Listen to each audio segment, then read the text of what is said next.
Welcome to prime time debate. తెలంగాణలో ఒక graduate రెండు టీచర్ ఎమ్మెల్సీ ఫైట్ ముగిసింది. ఆద్యంతం ఉత్కంఠభరితంగా సాగిన గ్రాడ్యుయేట్ ఎన్నికల్లో అధికార కాంగ్రెస్కి ఎదురుదెబ్బ తగిలింది. అలాగే టీచర్ ఎమ్మెల్సీలో కూడా ఒక చోట బీజేపీ గెలిస్తే మరో చోట స్వతంత్ర అభ్యర్థి విజయం సాధించారు. దీంతో అధికార కాంగ్రెస్కి ప్రధాన ప్రతిపక్షం బీఆర్ఎస్కి కూడా ఈ మూడు ఎమ్మెల్సీల్లో ఒకటి కూడా దక్కకుండా పోయింది. అసలు బీఆర్ఎస్ పోటీ చేయలేదు, కాంగ్రెస్ పోటీ చేసిన ఒక స్థానంలో ఓడిపోయింది. బీజేపీ మూడు పోటీ చేస్తే రెండు గెలవడం అనేది ఇంట్రెస్టింగ్ ఫ్యాక్టర్గా ఇక్కడ మారింది. అయితే మరోవైపు రాబోయే ఎమ్మెల్యే కోటా ఎమ్మెల్సీ ఎన్నికలు కూడా అదేవిధంగా ఆసక్తి రేపుతున్నాయి. శాసనమండలిలో మొత్తం 5 ఖాళీలు ఏర్పడుతుండగా 6వ అభ్యర్థిని బరిలో దింపే యోచనలో ఉంది బీఆర్ఎస్. నిజంగా 5 ఖాళీలకు 5గురు అభ్యర్థులే బరిలో దిగితే వాస్తవంగా ఉన్న బలం ప్రకారం ఈజీగా ఒక సీటుని బీఆర్ఎస్, మరో 3 సీట్లని కాంగ్రెస్ ఈజీగా గెలుచుకుంటుంది. అయితే 4వ స్థానం కూడా 10 మంది బీఆర్ఎస్ ఎమ్మెల్యేలు కాంగ్రెస్లో చేరిన నేపథ్యంలో కాంగ్రెస్కి 4వ స్థానం బలం కూడా చేకూరినట్టయింది. ఎంఐఎం ఎలాగూ సపోర్ట్ చేస్తుంది కాబట్టి అధికార కాంగ్రెస్కి 4 సీట్లు దక్కించుకునే ఛాన్స్ ఉంటే బీఆర్ఎస్కు 1 కంఫర్ట్గా దక్కించుకునే అవకాశం ఉంది. అయితే వ్యూహాత్మకంగా మరొక అభ్యర్థిని బరిలో దింపితే ఎలా ఉంటుందని దానిపై బీఆర్ఎస్ కొంత చర్చోపచర్చలు చేస్తుంది. దీనికి సంబంధించి రేపు ఎర్రవెల్లి ఫామ్ హౌస్లో చాలా కీలకమైన సమావేశం కేసీఆర్ నిర్వహించబోతున్నారు. ఆ సమావేశం తర్వాత బీఆర్ఎస్ నుంచి బరిలో దిగే ఎమ్మెల్సీ అభ్యర్థులు ఎవరు, ఒక్కటే పోటీ చేయాలా, 2 చోట్ల పోటీ చేయాలా, రెండు అభ్యర్థుల్ని బరిలో 2 అభ్యర్థుల్ని దింపితే మాత్రం ఎన్నిక అనివార్యం అవుతుంది. ఒకే అభ్యర్థి బరిలో ఉంటే బీఆర్ఎస్ నుంచి ఎన్నిక ఏకగ్రీవం అయ్యే అవకాశం ఉంది. ఇంతకే ఒక్క అభ్యర్థి ఎవరు, ఒకవేళ దిగితే 2వ అభ్యర్థి ఎవరు, ఇది ఇప్పుడు ఆసక్తి రేపుతుంది. దీనికి సంబంధించి నిజంగానే 5గురు అభ్యర్థులు, 5గురు ఎమ్మెల్సీలు కూడా ఎవరు, 4 ఖచ్చితంగా కాంగ్రెస్కి దక్కే ఛాన్స్ ఉంది, 1 బీఆర్ఎస్కి దక్కే ఛాన్స్ ఉంది. 5గురు ఎవరు పెద్దల సభకు వెళ్ళబోతున్నారనే దానిపైనే మనం ఇప్పుడు ఆసక్తికరంగా మారింది తెలంగాణ రాజకీయం. 5గురు ఎవరు, బీఆర్ఎస్ ఒకే అభ్యర్థిని బరిలో దింపుతుందా లేదా 2వ అభ్యర్థిని దింపి కాంగ్రెస్కి సవాల్ విసురుతుందా అనేది ఇంట్రెస్టింగ్ ఫ్యాక్టర్గా ఉంది. దీనిపై చర్చిద్దాం. అసలు బీఆర్ఎస్ స్టాండ్ ఏంటి, కాంగ్రెస్ ప్రతివ్యూహం ఏంటి? మనతో పాటు జన అవుతున్నారు బీఆర్ఎస్ పార్టీ నుంచి ఆ పార్టీ కీలక నేత శ్రీధర్ రెడ్డి గారు, అదేవిధంగా కాంగ్రెస్ పార్టీ నుంచి ఆ పార్టీ ప్రధాన కార్యదర్శి, ఇప్పుడు ఈ ఎమ్మెల్సీ రేస్లో అందరికంటే ముందు వరుసలో ఉన్న అద్దంకి దయాకర్ కాంగ్రెస్ పార్టీ నుంచి మనకు లైవ్లో జాయిన్ అవుతున్నారు. ముందు శ్రీధర్ రెడ్డి గారితో మొదలు పెడదాం, తర్వాత అద్దంకి దయాకర్ గారు రియాక్ట్ కండి. శ్రీధర్ రెడ్డి గారు, కంఫర్ట్గా అయితే 3 సీట్లు, మొత్తం 5 ఖాళీలు ఉన్నాయి, అందులో 3 కాంగ్రెస్కి ఈజీగా దక్కుతాయి, 1 మీకు దక్కుతుంది ఈజీగా. కానీ ఇంకొక స్థానానికి అటు కాంగ్రెస్ ఇటు మీరు ఇద్దరు పోటీ పడే పరిస్థితి కనిపిస్తుంది. అంటే మీరు 2వ అభ్యర్థిని బరిలో దింపి వాళ్ళు 4 అభ్యర్థులను బరిలో దింపితే అప్పుడు 6 అవుతారు మొత్తం పోటీ, 5 కూడా గెలిచే అవకాశం ఉంటుంది. 20 ఓట్లు మినిమం, అంటే తెలంగాణ అసెంబ్లీలో 119 ఉన్నాయి కాబట్టి 20 ఓట్లు వచ్చిన వాళ్ళు గెలుస్తారు, 19 ఓట్లు ఒకరికి వస్తాయి, ఆ 19 వచ్చిన వాళ్ళు ఓడిపోతారు. ఇది లెక్క. మీరు ఏంటి ఒక అభ్యర్థిని, అంటే మీకు 38 మంది, టెక్నికల్గా 38 మంది బలం మీకుంది, మీరు ఒక అభ్యర్థిని బరిలో దింపబోతున్నారా, 2 అభ్యర్థులను బరిలో దింపుతారా? అది పార్టీ రేపు నిర్ణయం తీసుకుంటారు, కేసీఆర్ గారు నిర్ణయం తీసుకుంటారు. అది మనకు రేపు లేకపోతే ఎల్లుండి తెలిసే అవకాశం ఉంటుంది. కాకపోతే ఏంటంటే బేసిక్గా మీరు చూస్తే 119 మందిలో మనకు ఒకవేళ బీజేపీకి 8 మంది అభ్యర్థులు మన ఎమ్మెల్యేలు ఉన్నారు. మరి బీజేపీ ఎమ్మెల్యేలు మైనస్ అయితే, వాళ్ళు గైర్హాజరైతే 111కు లెక్క వస్తుంది. ఎంఐఎం క్యాండిడేట్ని పెట్టే అవకాశం లేదు. ఎంఐఎం బేషరతుగా కాంగ్రెస్ పార్టీకి మద్దతు తెలుపుతా లేదనే విషయాన్ని మనం తెలుసుకోవాలి. సిపిఐ ఒక మన ఎమ్మెల్యే ఉన్నారు. సో ఇవన్నీ లెక్కేస్తే బేసికలీ ఒకవేళ 8 మంది బీజేపీ గైర్హాజరైతే మీకు ఆటోమేటికల్లీ 20 కాదు, అప్పుడు ఇంకా తగ్గుతుంది, 17, 18కి వస్తుంది. అప్పుడు మా దగ్గరనైతే మరి 38 మంది టెక్నికల్గా మా వెంబడి ఉన్నారు. విప్ జారీ చేస్తే ఎట్లా వాళ్ళు ప్రవర్తించాలనేది మనందరికీ కూడా తెలుసు. అయితే ఇది సాంకేతికంగా ఉన్న 10 మంది అటువైపు జాయిన్ కాలేదని రకరకాలుగా ఉన్నారు కాబట్టి కంఫర్టబుల్గా ఒక అభ్యర్థి అయితే ఎట్లా గెలుస్తారు మా దగ్గర నుంచి, దాంట్లో సందేహం లేదు. కాకపోతే పార్టీ వ్యూహం ఉంటుంది అనేది రేపు ఎన్నిక ఉండదు, ఆటోమేటిక్ ఏకగ్రీవం అయిపోతుంది. కానీ పార్టీ నిర్ణయం ఎట్టుంటుంది అనేది రేపు ఎన్నిక దాకా తీసుకెళ్లరా? ఎందుకంటే అది మీ ధైర్యానికి సంబంధించిన సవాల్. ధైర్యం ఏముందంటే బీఆర్ఎస్ కు ధైర్యం ఉంటే ఖచ్చితంగా 2 పెట్టాలి. ఎందుకంటే మీరు చెప్తున్నారు కదా కంఫర్ట్ గా మేము 2 గెలవచ్చు అని చెప్తున్నారు. ఉన్న నెంబర్ చూస్తే సాంకేతికంగా ఉండే వాళ్ళందరూ మా పార్టీలో ఉండి కానీ మీకు బలం ఉన్న చోట్ల కూడా గ్రాడ్యుయేట్ ఎమ్మెల్సీ కరీంనగర్ లో అభ్యర్థిని పెట్టలే. టీచర్ ఎమ్మెల్సీలు బీజేపీ 3 అభ్యర్థులు, 3 పెట్టింది, 2 టీచర్లను, 1 గ్రాడ్యుయేట్ ని పెట్టి 2 గెలుచుకుంది. మీరు ప్రధాన ప్రతిపక్షం కాంగ్రెస్ మీద వ్యతిరేకత వచ్చిందని చెప్తూ వచ్చారు, గ్రాడ్యుయేట్ ఎమ్మెల్సీని పెట్టలే, టీచర్ ఎమ్మెల్సీలను పెట్టలే కదా. ఇక్కడ అంత ధైర్యం చేస్తుందా బీఆర్ఎస్? ధైర్యం ఏముంది దాంట్లో? ఇప్పుడు ఎమ్మెల్యేలు ఉన్నారు, technically they are BRS MLAs. బీజేపీకి 8 మంది వాళ్ళు ఎట్లాగూ పోటీ పెట్టేది లేదు, పోటీ పెట్టరు కాబట్టి ఎవరికి మద్దతు ఇచ్చేది లేదు. ఒకవేళ ఇవ్వాలంటే మీకే ఇవ్వచ్చు, కాంగ్రెస్ కానీ నేను ఏమంటున్నానంటే వాళ్ళు గైరాజరయ్యే అవకాశం ఉంటుంది. కాబట్టి కేసీఆర్ గారు రేపు ఎట్లా నిర్ణయం తీసుకుంటారనే విషయాన్ని బట్టి ఎన్నిక ఉంటుందా ఉండదా అనేది కాంగ్రెస్ పార్టీ తెలుసుకోవాలి. ధైర్యం ఇప్పుడు మేం కాదు, వాళ్ళ పరిస్థితి ఏందనేది వాళ్ళు. ఇప్పుడు సరే దయాకర్ గారు ఇప్పుడు ఆయన ముందు రేస్లో ఉన్నాడు కాబట్టి ఆ ముందు రేస్లో ఉన్న తర్వాత మిగతా 3-4 ఏందనేది తెలుసుకోవాలి కదా. రైట్. దయాకర్ గారు, ఎమ్మెల్సీ ఎన్నిక 5 స్థానాలకు జరగబోతుంది. ఎన్నిక జరుగుతుందా, ఏకగ్రీవం అవుతుందా? మీరే ముందు వరుసలో ఉన్నారు కాబట్టి అసలు బీఆర్ఎస్ స్ట్రాటజీ ఎలా ఉంటుంది అనుకుంటున్నారు? ఒకవేళ వాళ్ళు 2 అభ్యర్థులను పెడితే అప్పుడు కాంగ్రెస్ వ్యూహం ఏంటి? మీరు 4 పెడతారా, ఇంకొకళ్ళు ఎక్కువ పెడతారా? మీరు కూడా నాకు తెలిసి అయితే ఏకగ్రీవమే అవకాశం ఉంది. ఒకటే క్యాండిడేట్ ను కేసీఆర్ గారు ప్రతిపాదించవచ్చు అనేది నా అంచనా. ఎందుకంటే ఇవి ఎన్నికకు పోతే ఇక అవన్నీ ఇష్యూస్ అయితే సరే దాంట్లో మేము అడ్వాంటేజ్ ఉన్నాము అని చెప్పి శ్రీధర్ రెడ్డి గారు అనొచ్చు కూడా. ఎందుకంటే మళ్ళీ టెక్నికల్ వచ్చినప్పుడు ఆత్మ ప్రబోధానుసారమా లేకపోతే విప్ జారీ చేసిన తర్వాత ఏంటి, ఇవన్నీ కూడా కొంత ఇష్యూస్ ఎంటర్ అవుతాయి. కాబట్టి నాకు తెలిసి దీన్ని 4-1గా చేసే అవకాశాలు ఎక్కువ ఉన్నాయి. అది కాదని ఏమైనా స్ట్రాటజీగా మరి కేసీఆర్ గారు మూవ్ అయితే దాన్ని ఎట్లా సార్ట్అవుట్ చేయాలనే దగ్గర కూడా కాంగ్రెస్ పార్టీ ఆలోచిస్తుంది. ఎందుకంటే ఎంఐఎం నాకు తెలిసి అయితే మాతో కలిసి ఉండడానికైతే సిద్ధంగానే ఉన్నారు. వాళ్ళు కొన్ని సందర్భాల్లో కలిసి కూడా వస్తున్నారు. సో 4 గెలవడానికైతే మాకు స్కోప్ ఎక్కువ ఉన్నది. సో 4+1 అయితే అది అసలు మీరు అనుకున్నట్టుగా 6th క్యాండిడేట్ అనేది ఉండకుండానే జరుగుతుందని నా యొక్క అంచనా. చూడాలి మరి ఎట్లా ఉంటుంది. రేపు మీటింగ్ పెట్టుకుంది కాబట్టి అది. రెండవది ఏంటంటే ఈ అంశాలు అంటే మండలికి సంబంధించి అంశాల్లో ఎక్కువ డీవియేషన్స్ కి ఏ పార్టీ కూడా ఎక్కువ పోవడానికి సాహసం చేయదు. సో బీజేపీ కూడా టెక్నికల్ గా ఇప్పుడు నేను బీజేపీ బీఆర్ఎస్ తో మేము ఉంటున్నామని చెప్పలేని పరిస్థితి ఉంటది ఇప్పుడు ఉన్న పరిస్థితుల్లో. ఎందుకంటే ఆల్రెడీ చెప్పారు, దాదాపుగా గైర్హాజరు అయ్యే అవకాశమే ఉంది వాళ్ళు. ఎందుకంటే ఇప్పుడు బీఆర్ఎస్ తో మేము కలిసి ఉండడం ఆల్రెడీ 2nd ప్లేస్ 2 కోసం అన్నట్టుగా ఏదో వాళ్ళు అంతా నిన్న ఈ రోజు అంతా జరుగుతున్న అంత చూస్తున్నాం కదా. మొత్తం ఆల్రెడీ వాళ్ళు మంచిగా పగటి కళల్లో ఉన్నారు ఆల్రెడీ. చూడాలి మరి ఎట్లా ఉంటుందో. కానీ మొత్తానికైతే నాకు తెలిసి అయితే సజావుగా తాగితే 4+1 ఒకటి బీఆర్ఎస్ కు పోయే అవకాశం ఉంటది, 4 కాంగ్రెస్ అనుకూలమైన కూటమికి వచ్చే అవకాశం ఉంది. దాంట్లో ఇక మా అంశాలన్నీ కొన్ని ఉన్నాయి కానీ ఎవరెవరు ఏమేమి తీసుకుంటారు అనే అంశాలు పక్కన పెడితే ఈ ఎన్నిక మాత్రం 11th తో క్లోజ్ అవడానికి ఎక్కువ స్కోప్ ఉన్నది. 20th వరకు పోతుంది అనే దాని విషయంలో నాకు కొంచెం అయితే డౌటే. చూడాలి రేపు మరి కేసీఆర్ గారు ఏమన్నా దాని మీద ఏమైనా నిర్ణయం తీసుకుంటాడు 2nd క్యాండిడేట్ కొరకని అనుకుంటే అది కొంచెం గిల్లిగా జరకైతే అవకాశం ఉంటుంది నాకు తెలిసి.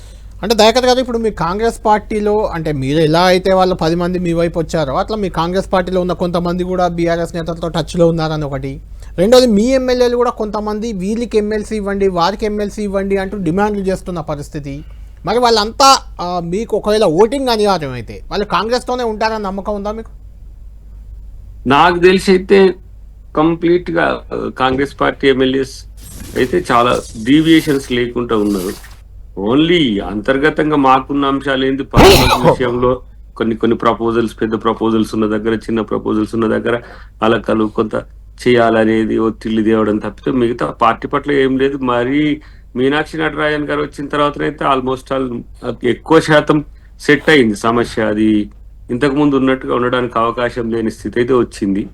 సో నాకు తెలిసి అది డీవియేషన్స్ అయితే ఉండవు. ఇప్పుడు వారేమన్నా బీఆర్ఎస్ నాయకులను ఇప్పుడు మొన్న గద్వాల పెద్ద ఆయన పేరు విష్ణుమోహన్ రెడ్డి సంథింగ్, ఆయన అట్లాంటి వాళ్ళు ఎవరైనా ఒకళ్ళిద్దరు వాళ్ళకి అనుకూలంగా ఉంటారేమో అనే అనుమానం అయితే ఉంటది డెఫినెట్ గా. ఎందుకంటే వారు కేసే పెట్టిండ్రే కదా, నా ఫొటోస్ కాంగ్రెస్ బ్యానర్ ఫ్లెక్సీస్ లో వాడుతున్నారు. కొంతమందికి ఏమైనా ఉంటే చెప్పలేము.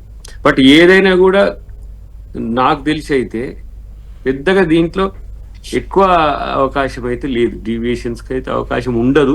రేపు మీరు కేసీఆర్ గారు మీటింగ్ పెట్టిన తర్వాత ఇది పెడితే ఇంకా ఈ చర్చ ఇంకో తీరుగా ఉండునేమో.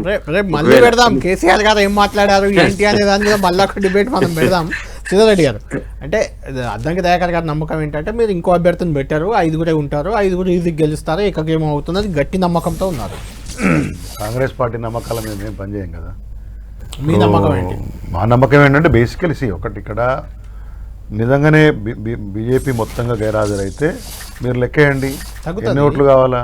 అవును, 18 అందుకే మీరు ఇద్దరిని పెట్టొచ్చు కదా మరి. అదే అంటున్నా, అంటే టెక్నికల్గా అదే చెప్తున్నా. ఇప్పుడు 10 మంది మన కాంగ్రెస్ పార్టీకి పోయినరు అనేది కొన్నిసార్లు అటు ఇటు గమ్మత్తుగా మాడుతున్నారు కదా వాళ్ళు.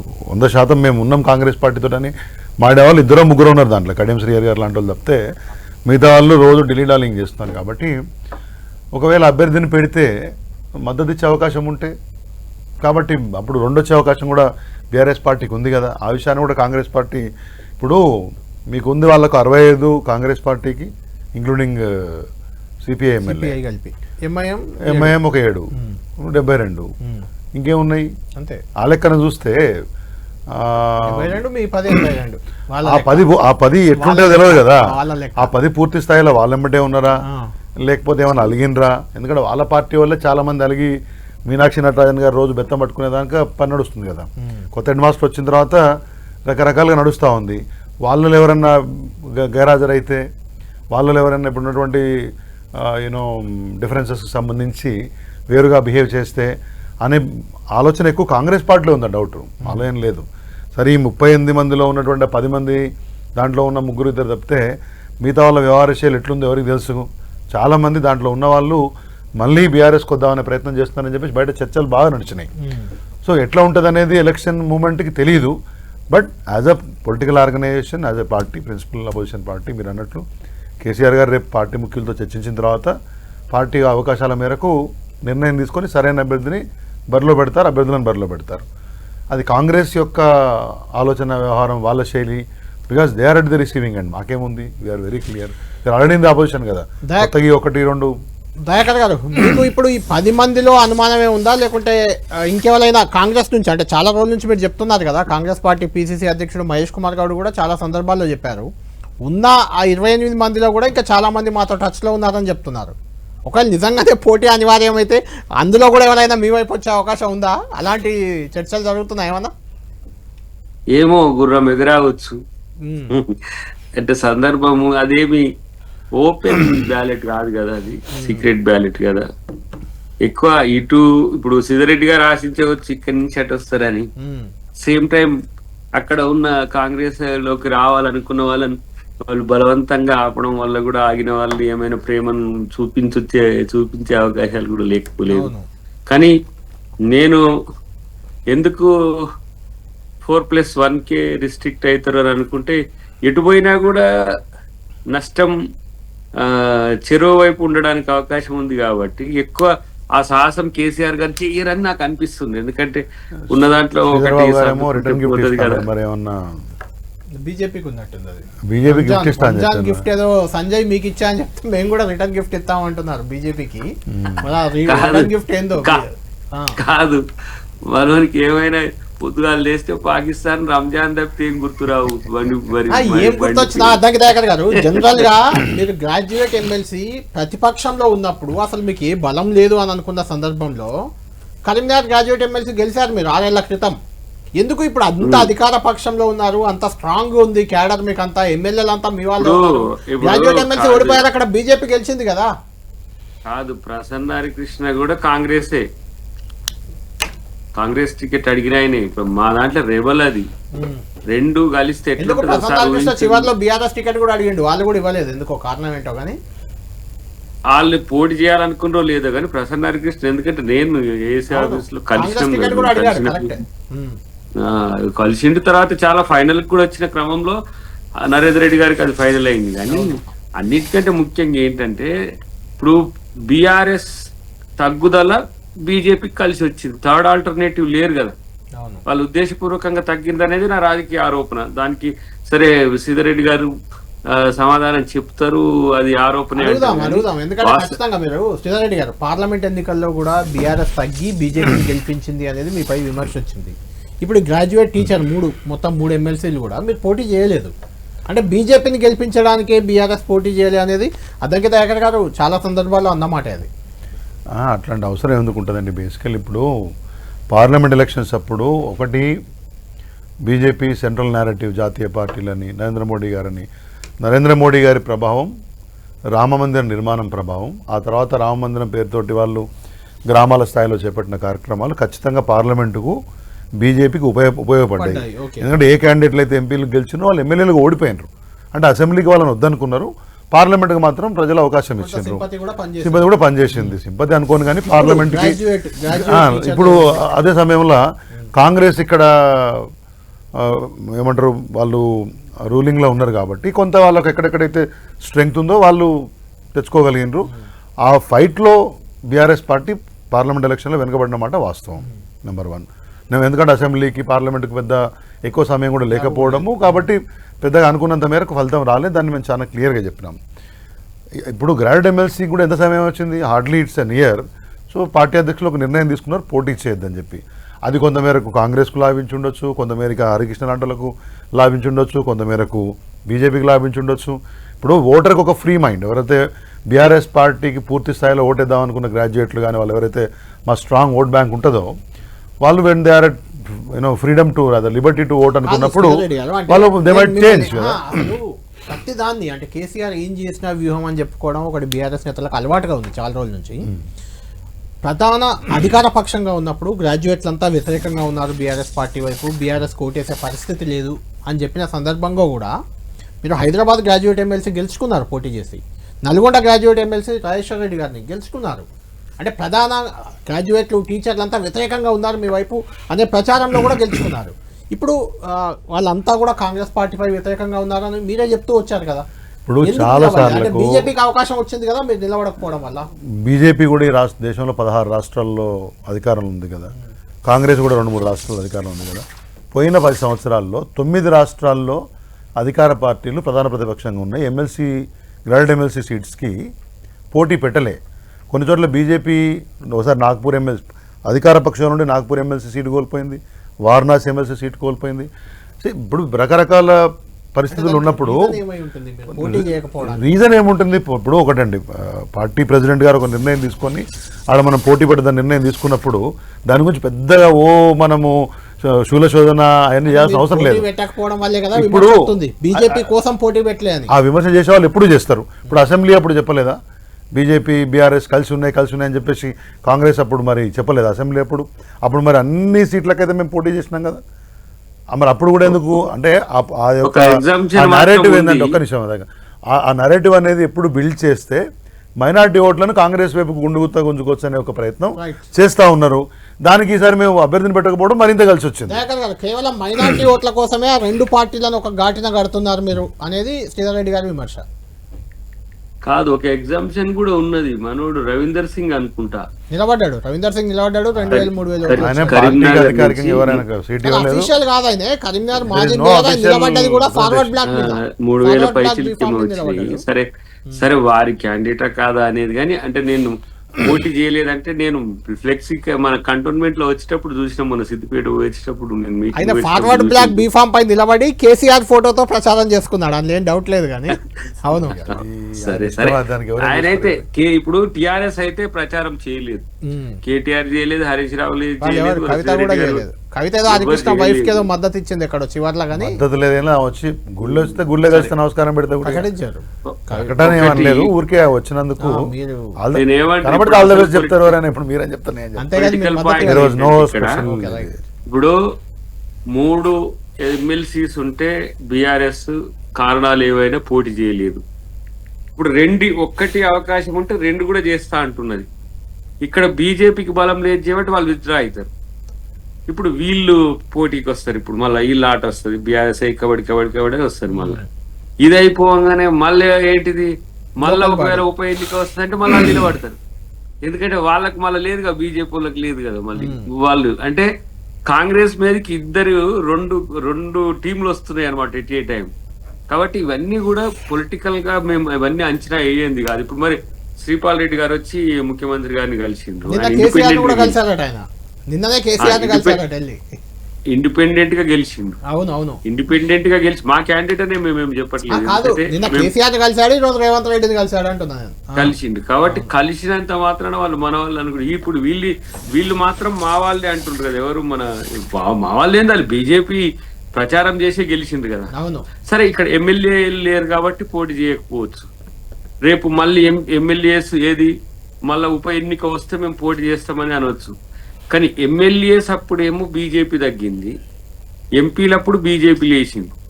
మళ్ళీ ఇప్పుడు ఏవైతే ఎమ్మెల్సీ సంబంధించిన అంశంలో మేము చూసుకుంటామని వాళ్ళు కలిసే వస్తున్నారు. బీఆర్ఎస్ బీజేపీ ఒకటి నువ్వు ఒకటి నేను అన్నట్టు. ఇప్పుడు అసెంబ్లీ ఎన్నికల్లో ఎప్పుడు అసెంబ్లీ ఎన్నికల్లో ఆల్రెడీ ఇద్దరు పంచుకుంటున్నారు.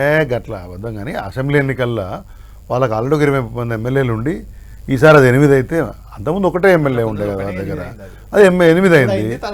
అది కూడా ఇప్పుడు మీకు వచ్చింది 2-3 జిల్లాలు, ఒకటి ఆదిలాబాద్ జిల్లాలో, నిజామాబాద్ జిల్లాలో, ఇక్కడ రాజాసింగ్ అనేది కంటిన్యూ అయింది అంతే. కాబట్టి పెద్ద వాళ్ళు సిగ్నిఫికెంట్ ఏదో మేము వెనుక పోతే వచ్చిందేం కాదు కదా. హైదరాబాద్ నగరంలో మీకు ఒకటి రాలేదు, వాళ్ళకి ఒకటి రాలేదు, ఎక్సెప్ట్ రాజాసింగ్. మీ ఎమ్మెల్సీ అభ్యర్థులపై పోటీ అయితే చాలా తీవ్రంగా కనిపిస్తుంది. అందరూ ఓడిపోయిన వాళ్ళు, గెలిచిన వాళ్ళు, గతంలో మంత్రులుగా పనిచేసిన వాళ్ళు కూడా కొంతమంది డిమాండ్ చేస్తున్నారు, ఎమ్మెల్సీలు అడుగుతున్నారు. అద్దంకి దయాకర్ లాంటి త్యాగదానులు కూడా అన్ని సీట్లన్నీ వాళ్ళు చేసిన వాళ్ళు కూడా రేస్లో ఉన్నారు. ఎవరికి మరి టికెట్లు ఎవరికి ఇస్తారు, ఎలాంటి చర్చ ఉంది మీ పార్టీలో? ఎందుకంటే ఇప్పుడే మీనాక్షి నటరాజన్ గారు ఒక కామెంట్ చూశాను, పార్టీ కోసం కష్టపడ్డ వారికే ఎమ్మెల్సీ సీట్లు ఇస్తామంటున్నారు. అంటే ఎవరు కష్టపడ్డదని ఎవరు గుర్తించాలి, ఎవరు చేయాలి? అంటే ట్రాక్ ఉంది కదా, కష్టపడేటోళ్ళ ట్రాక్ ఉంది కదా ఇప్పటి నుంచి అనేది. రెండవది ఏంటంటే పార్టీ అన్ని సామాజిక సమీకరణాలతో పాటు పార్టీ క్రెడెన్షియల్స్ ఉన్న వాళ్ళు, పనిచేసిన వాళ్ళంతా లిస్ట్ తయారు చేసిండ్రు. ఒక్కొక్క కాంగ్రెస్ లో ఏంటంటే ఒకవైపు నుంచి ఉండకుంటే వివిధ రకాల ప్రాంతాల నుంచి కూడా ఉంటాయి కాబట్టి అవన్నీ కూడా క్రోడీకరించిన తర్వాత ఒక నిర్ణయం తీసుకుంటది. దాంట్లో నేనేమనుకుంటున్నా, నీకు మొన్న కూడా మనం మాట్లాడినప్పుడు చెప్పింది అది, ఆ క్రెడెన్షియల్స్ లో మేము కొంచెం మార్కులు బాగానే పడతాయి మాకని అవకాశం వస్తుందని ఆలోచనతోనే ఉన్నాం. కాబట్టి ఇంకా 2-3 సార్లు, గతంలో 2 సార్లకు అవకాశం వచ్చి పోయింది కాబట్టి ఈసారి అవకాశం పార్టీ ఇస్తుందనే నమ్మకంతోనే ఉన్నాం. డెఫినెట్ గా ఈ పార్టీ మాలాంటి వాళ్ళని కూడా ఆలోచిస్తుంది అనే దానికి 2-3 సంఘటనలు అయితే నేను గమనించిన కాబట్టి మనకి టికెట్ దక్కని వాళ్ళు, లేకుంటే పోటీ చేయని వాళ్ళు, మీలాంటి వాళ్ళు, అద్దంకి దయాకర్ కానీ, లేకుంటే మన బాల్కొండ అనిల్ కూడా, ఇలాంటి వాళ్ళు చాలా మంది ఉన్నప్పుడు పోటీ చేసి ఓడిపోయిన వారి నుంచి కూడా మీకు పోటీ వస్తుంది. దాన్ని ఎలా చూస్తారు? అంటే ఓడిపోయిన వాళ్ళకి టికెట్ ఇచ్చే, ఎమ్మెల్సీ అవకాశం ఇచ్చే ఛాన్స్ ఉందా ఏమన్నా? పోటీ చేసి ఓడిపోయిన వాళ్ళకంటే పోటీ చేయని వాళ్ళం ఇంకా బలహీనులం అని అనుకున్నట్టు పోతున్నది. అట్లా పోతుంది, అదే అంటున్నాను.